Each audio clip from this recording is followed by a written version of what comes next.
শর্মিষ্ঠা আপনাদের সঙ্গে একটা নতুন রেসিপি শেয়ার করছি। চিংড়ি মাছ দিয়ে মুগের ডাল। এখানে আমি বাটিতে এক বাটি মুগ ডাল নিয়ে নিয়েছি, এটাকে আমি ভেজে নেব। গ্যাসটা ধরিয়ে দিলাম, কড়াইটা বসিয়ে দিয়েছি। এবার মুগ ডালটা কড়াইয়ের মধ্যে দিয়ে দেব। এবার ভালো করে মুগ ডালটা ভেজে নেব। মুগ ডালটা ভালো করে ভাজা হয়ে গেছে, এটা আমি নামিয়ে নেব। এবার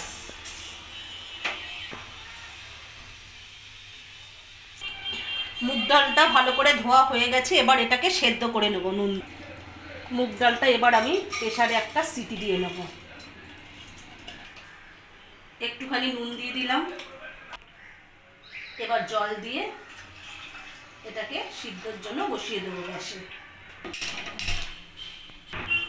চিংড়ি মাছটা ধুয়ে আমি পরিষ্কার করে নিয়েছি, এর মধ্যে নুন হলুদ মেখে নেব। অল্প একটু নুন দিলাম, অল্প একটু হলুদ দিলাম, ভালো করে মেখে নেব। মিক্সিং জারের মধ্যে আমি একটু জিরে গুঁড়ো দিয়ে দিলাম, দুটো কাঁচা লঙ্কা আর একটুখানি আদা আর একটুখানি জল দিয়ে একটা পেস্ট তৈরি করে নেব। মশলাটা ভালোভাবে পেস্ট করা হয়ে গেছে। গ্যাসটা ধরিয়ে দেবো।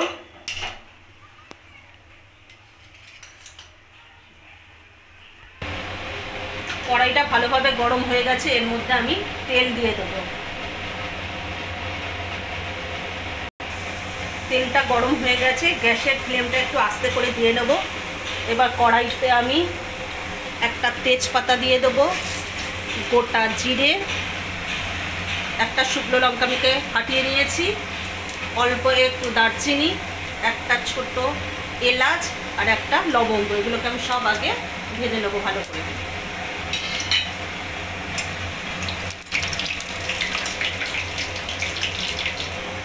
মশলাটা ভালো করে ভাজা হয়ে গেছে, এবার আমি চিংড়ি মাছগুলো দিয়ে দেবো কড়াইতে।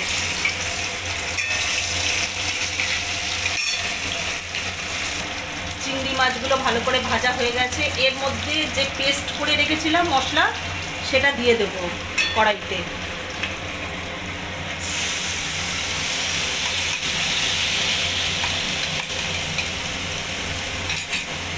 এটাকে ভালো করে নাড়িয়ে নেব। এর মধ্যে দিয়ে দেব হলুদ গুঁড়ো,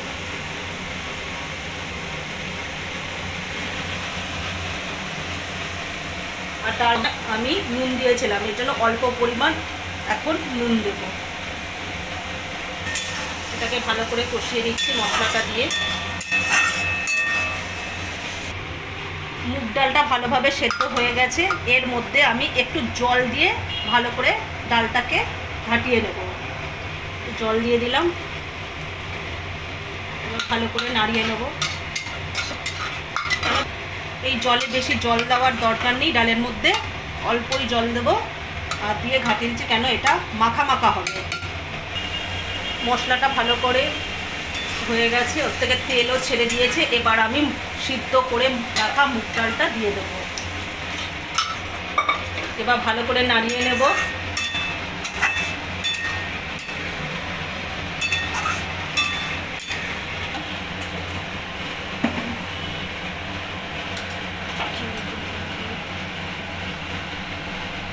এবার একটু ঘি দিয়ে দিচ্ছি।